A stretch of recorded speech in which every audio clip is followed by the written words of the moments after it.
할렐루야. 반갑습니다. 이 금요일 저녁 여러분 잘 오셨습니다. 주의 이름으로 환영합니다. 오늘 예배 가운데 살아계신 하나님을 만나고 우리의 영혼과 육신을 다시 살려주시는, 소생시켜주시는 은혜가 있기를 주의 이름으로 축원합니다. 베드로가 이 고넬료 집에 있는 고넬료와 그 친구들과 그 친척들에게 아주 복음 중의 복음, 이 복음의 핵심을 전했습니다. 예수 그리스도의 십자가죠. 우리가 지난주에 살폈던 39절 마지막 보니까 그들이 나무에 달아 죽였으나, 그들이 나무에 달아 죽였으나. 여러분, 십자가는 무엇을 말해주는 것입니까?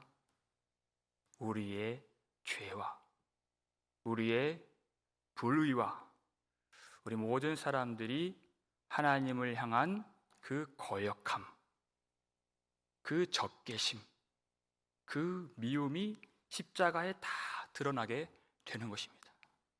그것이 십자가예요. 그들이 예수를 나무에 달아 죽였다 그랬습니다. 여러분, 왜 나무에 죽였죠? 예수님이 그냥 그들의 눈에서 없어지는 것이 목적이 아니라 율법을 잘 알고 있는 그들이 율법으로 예수님을 완전히 매장시키고 하나님의 저주를 받은 자로 낙인을 찍고 앞으로도 남아 있을 수 있는 예수님의 명예를 완전히 짓밟고 예수님이 이제까지 행하셨던 모든 선한 일들을 뿌리채 뽑기 위해서 그렇게 사악한 계획을 가지고 예수님을 나무에 달아 죽였다는 것입니다. 이때 어둠의 권세가 가득하여서 모든 권세자들이 그리고 모든 유대인들이 다 하나가 되어서 예수님을 죽이는데 가담했습니다. 예수님은 그때 너무나도 무력한 모습으로 십자가에서 숨지셨고 어떤 군병 하나가 예수님의 허리에 창을 찔렀더니 피와 물이 쏟아졌더라. 예수님이 확실히 죽으셨다는 이야기입니다. 그리고 예수님의 시신은 아리마대 사람 요셉이라고 하는 사람이 예수님께 바친 그 새 무덤에 장사 지낸 바 되었습니다. 그렇게 예수님의 시신이 그 무덤에 들어가는 것을 그 권세자들이 보고서 자신의 계획들이 성취되는 것을 보고 승리감에 취하고 곧 남아있는 모든 눈의 가시 같은 예수의 도당 사람들을 이제는 곧 다 쓸어버릴 수 있을 것 같은 그런 생각이 들었을 것입니다. 그런데 그때 하나님이 나타나셨습니다. 하나님이 예수를 사흘 만에 다시 살리셨다. 오늘 성경이 말씀해주고 있습니다. 하나님이 그를 사흘 만에 다시 살리사 하나님은 그 아들을 버리지 않으셨다는 것입니다. 하나님은 그 아들을 음부에 버려두지 아니하시고 썩음을 당하도록 허락하시는 하나님이 아니시라 하는 것입니다. 우리는 종종 자기를 낳아준 부모보다 자식이 먼저 세상을 떠나는 그런 가정을 볼 때가 있습니다. 우리 주변에도 있고 우리도 앞으로 그런 일을 당할 수가 있습니다. 자식을 사랑하는 만큼 자식 잃은 부모의 마음은 너무나도 슬프고 고통스럽고 일반 사람들은 그 아픔을 상상하지도 못할 것입니다. 아무리 그 아들이 악해도 못된 아들이어도 아버지는 그 아들을 버릴 수가 없습니다. 그리고 잊을 수가 없습니다. 성경에서 가장 못된 아들이다 하면 먼저 떠오르는 인물이 자기 아버지를 죽이려 하고 그 나라를 빼앗으려고 했던 압살롬을 우리가 생각할 수가 있습니다. 모든 사람들이 보는 가운데에서 그 다윗의 후궁들과 동침하면서 완전히 아버지의 명예를 실추시키고 아버지를 욕보인 그 압살롬을 다윗이 해칠 수가 없고 맞서 싸울 수가 없어서 그가 황급히 왕궁을 버리고 머리를 풀어 헤치고 신발도 신지 못한 채 울면서 감람산길로 도망치는 내용이 나옵니다. 그런데 그는 한결같이 자기의 생명이 어떻게 될지, 이 나라의 운명이 어떻게 될지 그것이 궁금한 것이 아니에요. 전쟁의 소식을 알리는 사신이 올 때마다 젊은 압살롬은 잘 있느냐, 그 아들의 생사를 묻고 있는 것이에요. 전쟁이 이겼느냐 졌느냐 그것이 관심사가 아닙니다. 내 아들이 잘 있느냐, 살아있느냐, 그거를 묻는 거예요. 이미 이 아들은 아들이 아니라 원수입니다. 그런데 후수 사람이 전쟁의 소식을 전하려고 왔는데 압살롬이 죽었다는 소식을 전했어요. 그때 이 아버지의 마음이 어땠는가? 아마 성경에서 가장 슬픈 장면이 아닐까 하는 그 장면, 사무엘하 18장 33절입니다. 읽겠습니다. 왕의 마음이 심히 아파 문 위층으로 올라가서 우니라. 그가 올라갈 때 말하기를 내 아들 압살롬아, 내 아들 압살롬아, 차라리 내가 너를 대신하여 죽었다면 압살롬 내 아들아 하였더라 그랬어요. 무려 내 아들이라고 하는 이 단어가 5번 나옵니다.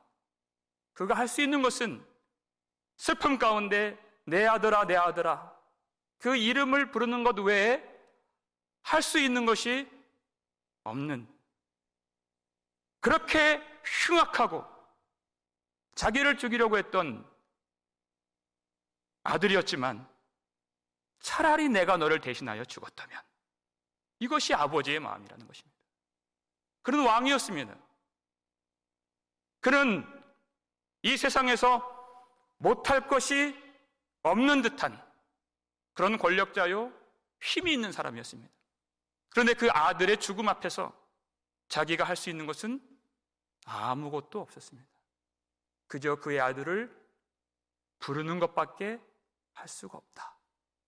여러분, 이 마음을 누가 하셨습니까? 자기 아들을 십자가에 내어주신 우리 하나님 아버지께서 이 마음을 아신다는 것입니다.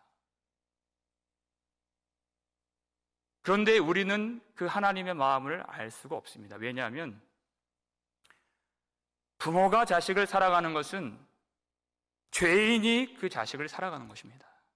그런데 죄 없으신 하나님이 완전히 사랑하시고 완전히 기뻐하시는 그 아들을 향한 그 사랑은 우리가 다 헤아릴 수가 없는 것이에요. 그러니까 그 아들을 버리신 그 사랑, 그리고 그 슬픔, 그 아버지의 그 아픔은 우리가 가히 상상할 수도 없는 것입니다. 그런데 우리가 확실히 알아야 할 것이 있습니다. 왕조차도 아들의 죽음 앞에 무력하여 아무것도 할 수 없었지만 우리 하나님 아버지는 그 죽음 앞에 무력하신 분이 아니요, 그 아들을 능히 다시 살리실 수 있는 생명의 원천 되시고 전능하신 하나님이 되신다는 사실인 것입니다. 하나님은 그 아들을 다시 살려주셨습니다. 그 능력의 하나님, 그 권능의 하나님, 우리가 예배하는 하나님이십니다. 이 세상 모든 사람들이 다 예수를 죽이는데 가담했습니다.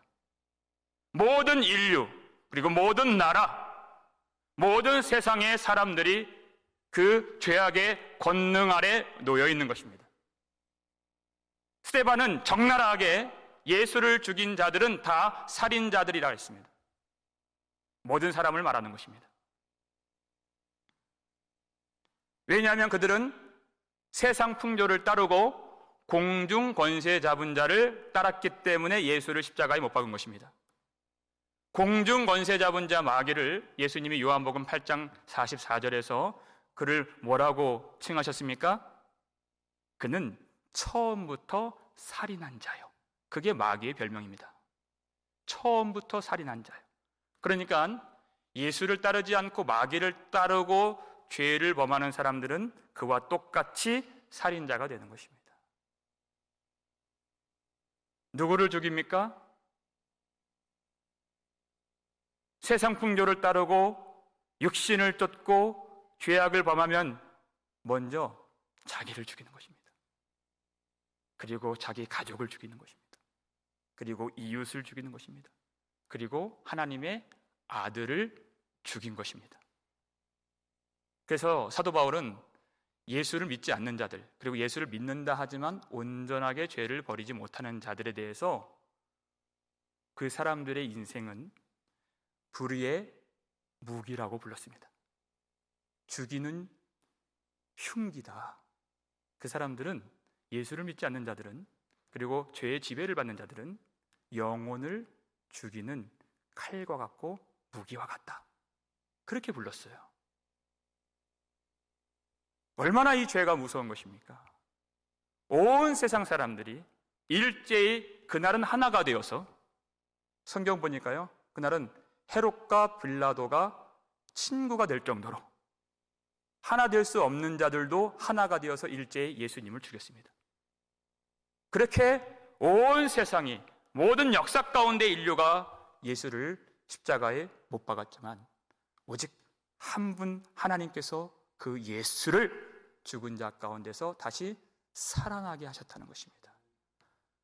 모든 사람들이 힘을 합하여 악한 계획을 가지고, 적개심을 가지고 예수님을 십자가에 못 박았지만 하나님이 다시 살리시는 그 능력은 아무도 이길 수가 없다는 것입니다. 생명 대신 하나님이 임하시면 어둠의 권세와 죽음의 권세는 다 물러나게 되는 것입니다. 하나님은 그 아들을 죽은 자 가운데서 다시 살리시는 하나님이십니다. 하나님은 이 악한 세대의 모든 권세와 통치자들의 계획을 아셨습니다. 그런데 왜 하나님은 아들을 십자가에 내어주시고 그를 버려두셨는가? 우리도 예수를 믿지만 인생의 어두운 밤의 때를 지날 때가 있습니다. 예수를 믿고 하나님의 자녀로 살면서 내 힘으로 감당할 수 없는 처절한 고통과 말로 다 할 수 없는 인생의 비참함을 우리가 겪을 때가 있습니다. 우리가 어떻게 해야 되겠습니까? 우리가 주님께 구하는 것 외에 무엇을 할 수 있겠습니까? 그때 주님 앞에 나와 간절히 애통하며 부르짖고 기도할 때, 어떤 때는 하나님이 우리의 기도를 듣지 않으시는 것 같은, 우리의 비참한 상황을 더 이상 보지 않으시는 것 같은 그런 외로움을 겪을 때가 있고 어두움을 겪을 때가 있는 것입니다. 그런 어두움 속에서 고통하고 절규하고 외로워하는 그것보다 완전한 하나님과의 단절을 경험하신 분이 우리 구주 예수님 되신다는 것이에요. 예수님 십자가에서 고통당하셨을 때 시간이 좀 흐르고 제6시가 되었습니다. 6시는 낮 12시를 말하는 것이에요. 해가 가장 빛나게 이 땅을 비추는 그때 성경을 보니까 갑자기 어둠이 임하고 온 세상이 캄캄하게 되었다 그랬어요. 더 이상 예수님이 하나님의 빛을 받지 못하시고 하나님의 도우심을 받지 못하시는, 어둠이 권세를 잡고 죽음이 왕노릇하게 된 듯한 그 시간 속에서 예수님이 3시간을 더 보내시고 제9시가 되었습니다. 그때 예수님께서 크게 소리를 외치셨는데 엘리 엘리 라마 사박다니, 이는 나의 하나님 나의 하나님 어찌하여 나를 버리셨나이까. 이 소리를 주님이 외치시고 숨지신 것입니다. 만약 우리 인생 가운데 내 사랑하는 아들이 도무지 내가 어떻게 할 수 없는 그런 흉악한 질병에 걸려서 나보다 먼저 죽는다면 아마 우리도 그렇게 외칠 수 있을 것 같습니다. 나의 하나님 나의 하나님 어찌하여 나를 버리셨나이까. 그렇게 기도를 했는데 아침에 밝은 표정으로 나갔던 우리의 딸이 불의한 사고를 만나서 저녁에 차가운 죽음으로 돌아온다면 우리도 나의 하나님 나의 하나님 어찌하여 나를 버리셨나이까 할지 모르겠습니다. 하나님은 사랑의 하나님이시고 하나님은 전능하신 하나님이신데 왜 그 아들을 그 비참한 십자가에 내버려 두셨는가? 그것은 하나님의 뜻이 거기에 있었기 때문입니다. 하나님의 뜻이 무엇입니까? 갈라디아서 1장 4절 5절을 볼까요? 읽겠습니다. 그리스도께서 하나님 곧 우리 아버지의 뜻을 따라 이 악한 세대에서 우리를 건지시려고 우리 죄를 대속하기 위하여 자기 몸을 주셨으니 영광이 그에게 세세토록 있을지어다. 아멘. 그리스도께서 분명히 하나님 곧 우리 아버지의 뜻을 아셨다는 것입니다. 그리고 그것을 행하셨습니다. 그러면 왜 십자가에서 나의 하나님 나의 하나님 어찌하여 나를 버리셨나이까 그렇게 절규하신 것입니까? 하나님의 뜻을 모르시고 그렇게 절규하신 것이 아니십니다. 하나님을 너무 사랑하신 예수님께서 그 하나님과의 끊어짐과 하나님의 그 부재를 견딜 수가 없는 그 마음에서 하나님을 믿기에 하나님을 사랑하기에 그렇게 절규하셨던 것입니다. 누군가 하나님 앞에 그렇게 부르짖고 울고 절규한다면 그것은 믿음이 없기 때문에 절규하는 것이 아닙니다. 저 사람은 어떻게 예수를 믿는데 저렇게 웃지 못할까? 그렇게 우리가 정죄할 수가 없는 것입니다. 그 사람은 보통의 사람은 헤아릴 수가 없는 하나님의 부재 가운데 하나님의 충만한 임재를 경험하고 있는지 모르는 그런 상태에 있는 사람입니다. 예수님은 하나님의 뜻을 분명히 아시고 그리고 그 뜻에 온전히 순종하셨습니다. 그 하나님의 뜻이 무엇입니까? 우리를 이 악한 세대에서 건지시려고 예수님을 이 땅에 보내시고 예수님은 자기 몸을 십자가에 들이셨다. 이렇게 성경이 말씀하고 있습니다. 하나님은 이 세상을 보실 때 이 악한 세대라고 말씀하십니다. 사람들이 세상을 생각할 때 이러한 하나님의 관점을 이해하지 못할 때가 많이 있습니다. 그래도 이 세상에서 내가 조금 수고하고 내가 열심을 낸다면 나의 꿈을 이룰 수 있고 희망을 가질 수 있는 그런 밝고 아름다운 세상이라고 생각하는 사람들이 아주 많이 있습니다. 그런데 세상은 하나님이 보실 때에는 악한 세상입니다. 빌립보서 2장 15절 보니까 하나님이 어그러지고 거스르는 이 세대 가운데에서 이렇게 말씀하세요. 하나님이 악하다 말씀하신 것은 하나님을 향해서 악한 것입니다. 그리고 하나님의 말씀에 대해서 삐뚤어졌다는 뜻입니다. 그것이 세상이에요. 하나님을 바라보지 않고 자아의 가치를 실현하는 이 세상, 하나님을 소망하지 않고 하나님이 없는 희망을 노래하는 이 세상, 그것은 하나님 앞에 악한 것입니다. 하나님은 이 세상을 다 만드신 분이십니다. 그런데 하나님을 알지 못하고 하나님을 잊어버리고 하나님을 사랑하지 않는 이 세상은 하나님이 반드시 멸하신다고 약속하셨습니다. 이미 그 약속이 확실하다는 것을 증명하시기 위해서 노아 시대에 하나님이 거역하는 세상을 물로 심판하셨습니다. 하나님의 약속이 허풍이 아니고 절대 거짓이 아니다. 그것을 증명하시기 위해서 이미 물로 세상을 심판하신 하나님이십니다. 그런데 모든 사람을 다 심판하지는 않으셨습니다. 그 가운데에서도 하나님을 잊지 않은 사람이 있었습니다.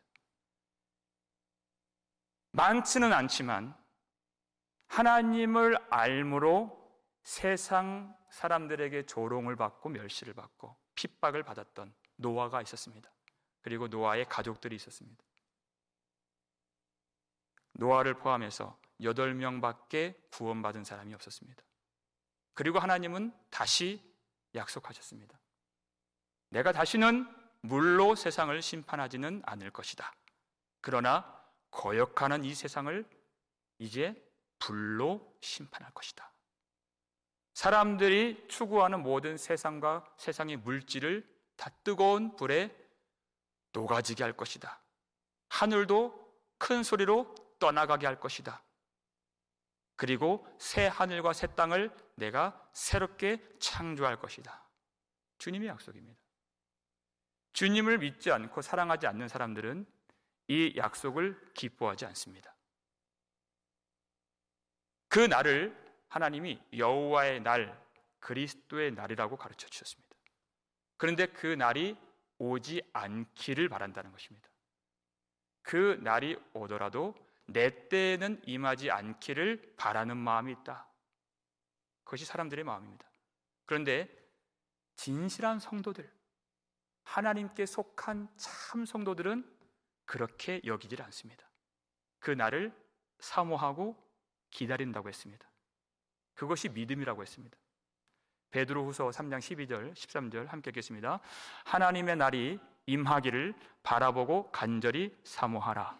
그날에 하늘이 불에 타서 풀어지고 물질이 뜨거운 불에 녹아지려니와 우리는 그의 약속대로 의가 있는 곳인 새 하늘과 새 땅을 바라보도다. 하나님의 백성은 하나님의 마음을 아는 사람들인 것입니다. 하나님이 이 세상을 악하다 하셨는데 하나님을 믿는다고 하면서 이 세상을 사랑하고 이 세상이 멸하는 것을 원치 않는다는 것은 그 사람은 세상에 속한 사람이지 하나님께 속한 사람은 아니라 하는 것입니다. 예수님이 분명히 우리의 정체성을 가르쳐 주셨습니다. 너희가 세상에 속하였다면 세상이 자기 것을 사랑했을 것이나 너희는 세상에 속한 자들이 아니요 도리어 내가 너희를 세상에서 택하였으므로 세상이 너희를 미워하느니라. 우리는 이미 세상에 미운 것이 되었습니다. 세상 사람들의 눈밖에 난 사람들이 되었습니다. 우리는 이 세상에서 좋은 것을 얻을 수가 없는 처지가 되었습니다. 왜냐하면 우리의 신분은, 우리의 생명은 이제 하늘에 속해 있기 때문입니다. 그래서 이 세상이 온전히 주님의 약속대로 의가 있는 새 하늘과 새 땅으로 임하여지기를 우리는 간절히 기도하는 것입니다. 핍박을 받을수록, 조롱을 받을수록 우리의 것을 빼앗기고 우리 명예가 실추되고 교회가 압박을 받고 우리 형제 자매들이 고통을 당할수록 우리는 주님의 나라가 약속대로 우리 가운데 속히 임하기를 간절히 기도하는 자들이다 하는 것입니다. 우리가 세상에서 무엇을 얻고 무엇으로 행복할 수가 있겠습니까? 우리처럼 평범하거나 아니면 가난해서 세상에서 무엇을 얻고 행복을 누리지 못한다, 그런 말을 하는 것이 아닙니다. 솔로몬 같이 세상의 모든 것들을 다 누려보았던 사람이 전도서 1장 8절 보니까 뭐라고 얘기합니까? 모든 만물이 피곤하다는 것을 사람이 다 말할 수가 없으니, 말로 다 할 수가 없으니 눈으로 보아도 족함이 없고 귀는 들어도 가득 차지 아니하도다. 이 세상에 있는 것들, 무엇이 우리에게 만족이 되겠느냐? 세상 모든 사람들은 각자의 개성들이 있고 추구하는 바가 다 다르고 각자의 길을 걸어가고 있는 사람들이에요. 예수를 믿는 사람이나 믿지 않는 사람이나, 그러나 다 하나님이 만드신 사람들인 것입니다. 다 다른 것처럼 보이지만 똑같이 여겨요. 아무리 좋은 곳을 다녀도 눈으로 보는 것이 우리의 마음이 족함이 없고, 어떤 세상에서 기쁜 소식을 들어도 그것이 과연 그 인생을 즐겁게 만들어줄 수가 있겠느냐? 그런 것은 없다. 왜 그렇습니까? 무엇이 우리를 이 땅에서 만족시키고 행복하게 만들 수 있겠습니까? 이 악한 세상은, 하나님을 잊어버린 이 세상은 죄 아래에 있기 때문에 모두 다 죽음의 권세 아래에 있는 것입니다. 죽음 아래에 있는 사람이 무엇을 얻으면 행복을 얻고, 무엇을 보면 만족을 얻고, 무엇을 들으면 그 마음이 가득 채워지고, 무엇을 먹으면 행복을 느낄 수 있겠습니까? 죽음 아래에 있는 사람은 어떤 것으로도 행복할 수가 없다. 오직 생명 대신 하나님께 돌아가지 않고서는 만족을 얻을 수가 없고 기쁨을 얻을 수가 없는, 우리 모든 사람들은 이 죄악 가운데 피곤하고 공허하고 두려움이 가득한, 슬픔이 넘치는 이 땅을 위해서 만들어진 사람들이 아니요, 하나님이 새롭게 지으신 새하늘과 새 땅에 걸맞는 거룩한 성 예루살렘으로 들어가야 하는 그런 존재로 우리가 만들어졌기 때문에 이 땅에서는 우리가 무엇으로도 배부를 수가 없고 목마름이 해결될 수가 없는 것입니다. 오직 주님을 만나고 주님께 돌아가야 우리가 참된 행복을 누릴 수가 있는 그런 인생의 처지를 우리는 잘 모른다는 것입니다. 그래서 하나님께서는 우리가 이 땅에서 기진하고 고통하고 가난하고 어렵게 산다고 해서 세상을 우리에게 주지 않으십니다. 왜냐하면 그것은 하나님의 뜻이 아니기 때문에 그렇습니다. 하나님의 뜻은 세상을 우리에게 주시는 것이 아니요, 오히려 세상에서 우리를 건져내시는 것이 하나님의 뜻이라는 것입니다. 그래서 우리에게 세상을 주지 않으시고 세상에서 우리를 건져내어 주시는, 그래서 우리 대신 저주를 받으시고 십자가에서 죽으시는 예수 그리스도를 우리에게 주셨다는 것입니다. 그것이 하나님의 계획입니다. 하나님의 뜻입니다. 우리가 받아야 될 하나님의 모든 심판과 율법의 저주를 예수님이 받으시고 나무에 달려 죽으심으로 우리를 모든 죄의 권능에서 해방시켜 주시고 모든 이 죽음의 권세에서 풀어 살게 해주시고 이 모든 악한 세상에서 우리를 건져 올려주신 것입니다. 그리고 이 모든 뜻을 하나님이 다 이루신 후에 그 아들을 사흘 만에 다시 살게 해주신 하나님이십니다.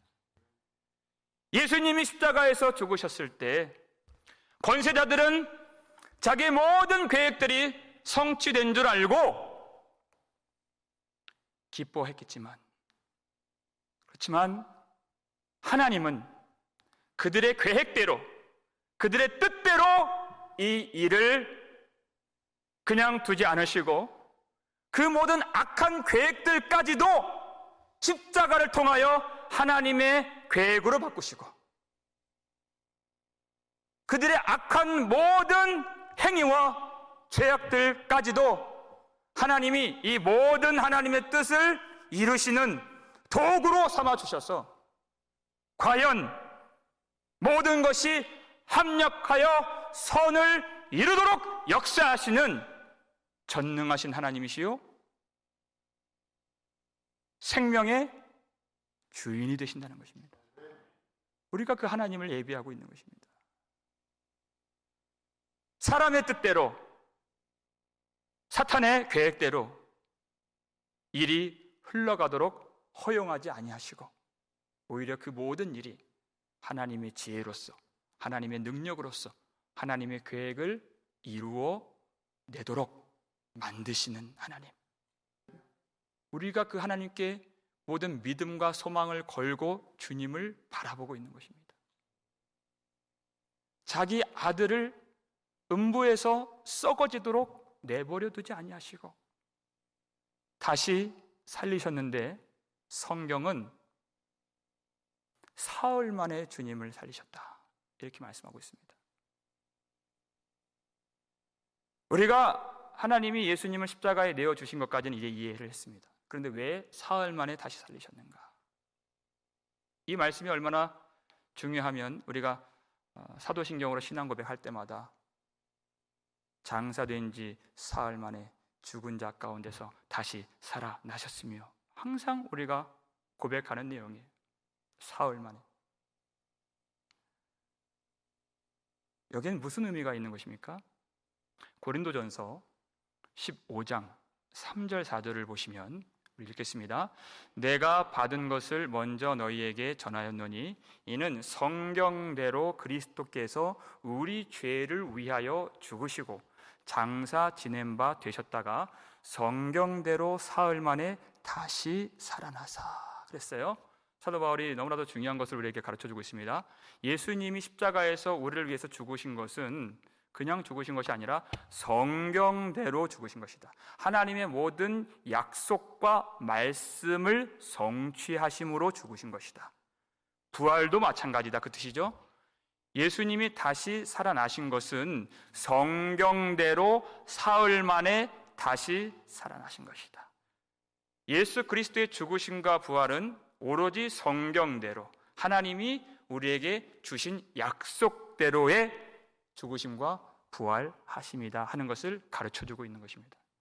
하나님은 약속하셨습니다. 반드시 셋째 날에 일으켜 주시리라. 여러 부분에서 하나님이 말씀하셨는데 너무나도 놀라운 말씀, 약속이 호세아 6장 2절 말씀에 나와 있습니다. 읽겠습니다. 여호와께서 이틀 후에 우리를 살리시며 셋째 날에 우리를 일으키시리니 우리가 그의 앞에서 살리라 그랬습니다. 하나님은 당신의 사랑하는 아들을 반드시 살려내십니다. 근데 언제 살리신다고 약속하셨습니까? 셋째 날에 우리를 일으키시리니 그랬어요. 너무나도 놀라운 약속, 더 진전된 약속이 무엇입니까? 그의 아들만을 살리시는 것이 아니라 그 아들이 품고 있는 모든 주의 백성들, 우리를 일으키시리니 그랬어요. 교회를, 주의 몸된 교회를 주님이 일으켜 주시리라. 그리하면 우리가 그의 앞에서, 하나님 앞에서 살리라. 이렇게 약속하신 것이에요. 하나님의 백성들을 주님과 똑같이 일으켜 주시고 다시 살리신다 약속을 하신 것입니다. 사도 바울이 이것을 깨닫고 고린도전서 15장 20절에서 이렇게 가르쳐주고 있습니다. 읽겠습니다. 그러나 이제 그리스도께서 죽은 자 가운데서 다시 살아나사 잠자는 자들의 첫 열매가 되셨도다 그랬어요. 농사 짓는 것, 추수하는 것으로 비유를 했죠. 예수님의 부활은 잠자는 자들의 첫 열매로서의 부활이다.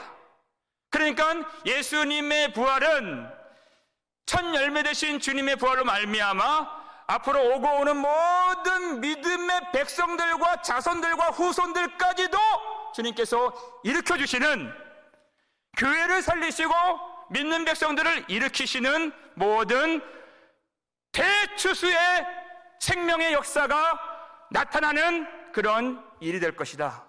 주님의 약속이에요. 여기서 잠자는 자들은 죽은 자들을 말하는 것입니다. 죽은 자들인데 그냥 죽은 자들이 아니라 예수 그리스도 안에서 죽은 자들을 잠자는 자들이라 이렇게 표현하신 것이에요. 왜 잠자는 자들입니까? 우리가 고단한 몸으로 집에 와서 저녁에 자면 어김없이 아침에 일어나듯이 그렇게 자연스럽게 오히려 더욱 회복이 되어서 새 사람이 되어서 주님의 백성들은, 예수 그리스도 안에 있는 사람들은 죽는 것이 아니라 다 새 생명을 얻고 주님의 생명으로 완전히 회복이 되어서 주님의 계획이 성취된 새로운 부활의 영혼과 부활의 몸을 입고 우리가 다시 살게 되는 것을 주님이 약속해 주신 것입니다. 사도 바울이 이 대목을 말할 때 너무나도 중요한 것을 우리에게 가르쳐줘요. 우리가 죽을 수 있는 가능성, 우리가 망할 수 있는 가능성에 대해서 바울이 말을 해줍니다. 망할 수 있는 가능성이 무엇이냐?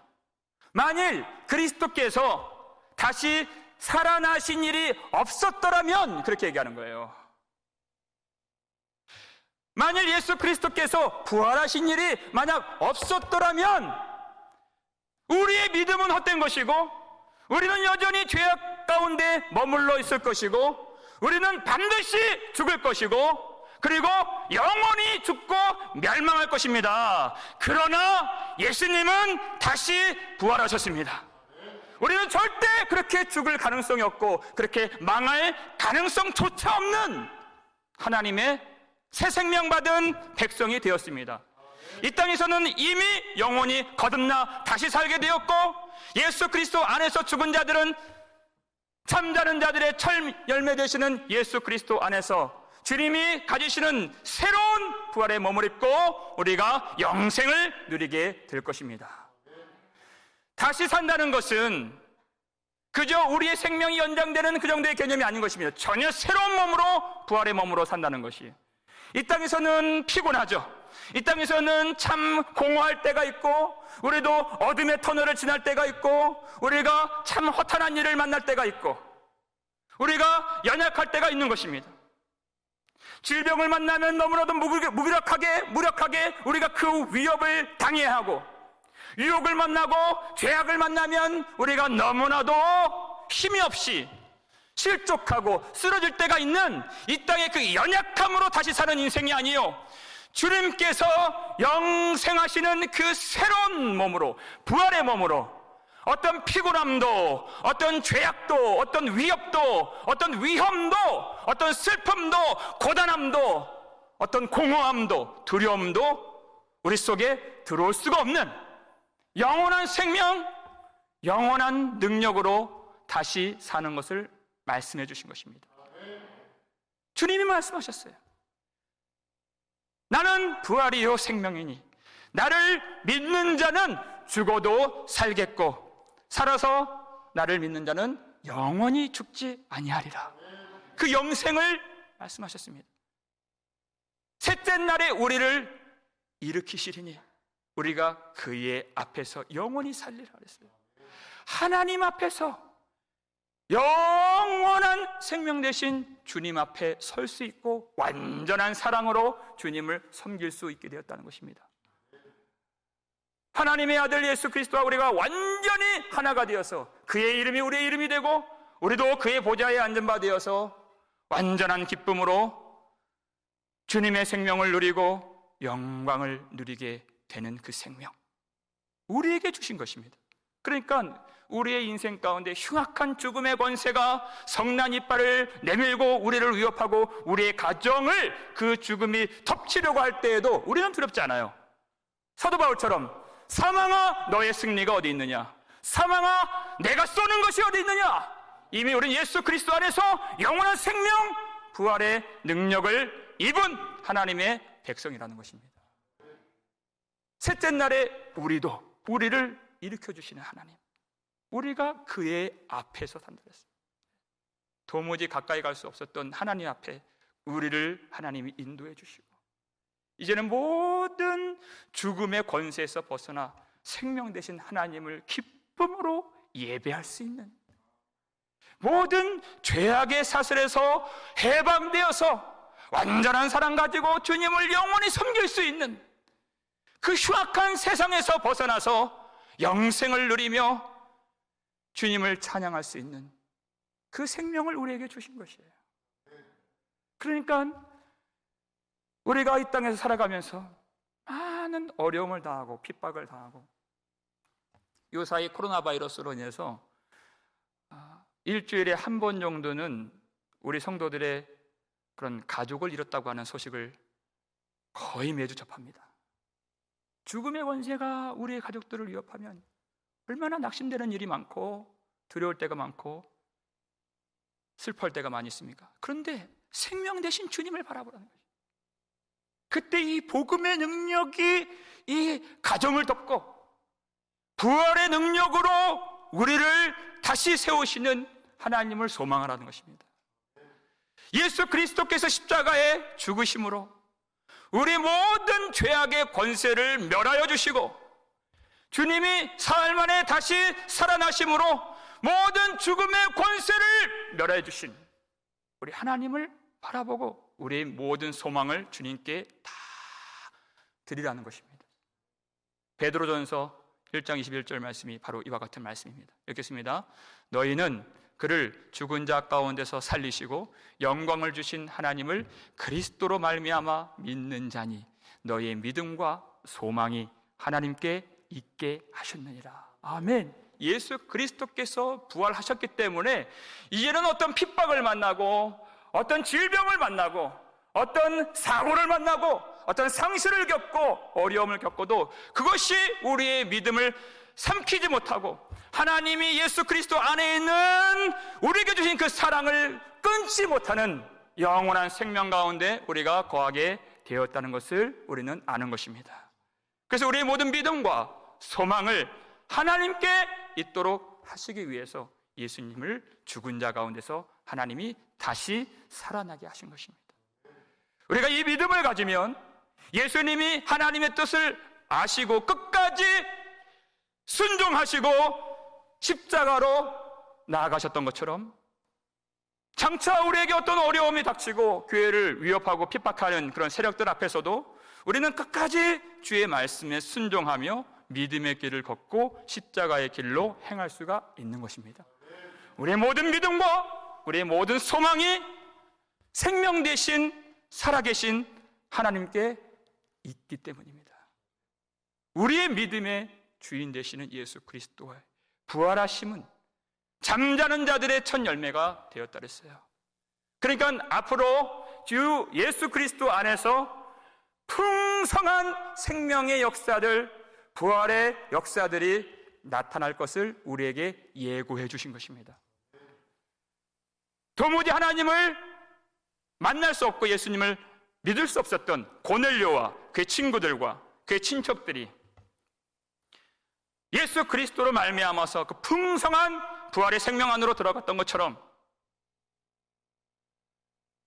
절대 그 아들을 버리지 않으시고 그 아들을 다시 살아나게 하시는 하나님의 은혜 가운데에서 우리의 모든 가족들이, 사랑하는 모든 성도들이, 그리고 성도들의 자녀들이, 그리고 그 후손들까지도 잠자는 자들의 첫 열매가 되시는 예수 그리스도 안에서 생명의 열매가 되고 주님 앞에 살아있는 자가 되어서 영원토록 생명을 누리고 영생의 복락을 누리며 우리를 살리신 주님을 예배할 수 있는 그러한 은혜가 우리 가운데, 우리 가정 위에 충만하시기를 주의 이름으로 축원합니다.